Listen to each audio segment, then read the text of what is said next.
કવિઓ social media પર કેમ આવતા ખચકાય છે? એ તો મને સાચું કહું મને ખબર નથી, પણ મને તો જ્યારથી આ સોશિયલ મીડિયા સૌથી વધારે જો ફળ્યું હોય તો મને ફળ્યું છે સોશિયલ મીડિયા. કેમ કે મારી જેવી કવિતા લખાય અને મને એમ લાગે કે હવે આ મૂકવા જેવી છે તો હું તરત જ ત્યાં મૂકી દઉં આખી કવિતાને, અને એ કેટલાય લોકો સુધી પહોંચી જાય તરત જ.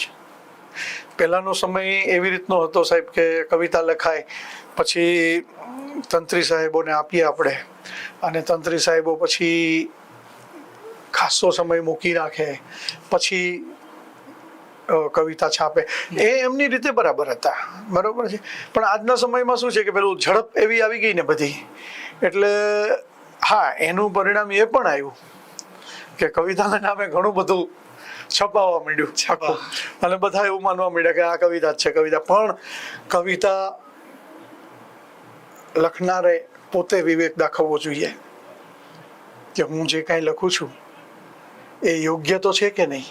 પોતે પોતાને સતત તપાસવો જોઈએ સાહેબ. પછી જો ભ્રમમાં જ રાચીએ કે ના ના મેં જે કાંઈ લખ્યું છે એ કવિતા જ છે, અને પછી એનો સ્વીકાર ન થાય તો સરવાળે દુઃખી થાય બધા. તો એવું નહીં થવું જોઈએ. પહેલાં તો ખ્યાલ તમને હોવો જોઈએ, થોડો ઘણો કવિતાનો ખ્યાલ હોવો જોઈએ. બાકી તો સાચું કહું સાચા અર્થમાં તો કોઈ કવિતા સુધી પહોંચ્યું જ નથી હજી. બધા પ્રયત્નો જ કરે છે. કવિતા તો એવું પરમ તત્વ છે, એવું આનંદનું તત્વ છે ને કે જેને તમે જેટલું માણો એટલું ઓછું છે. તો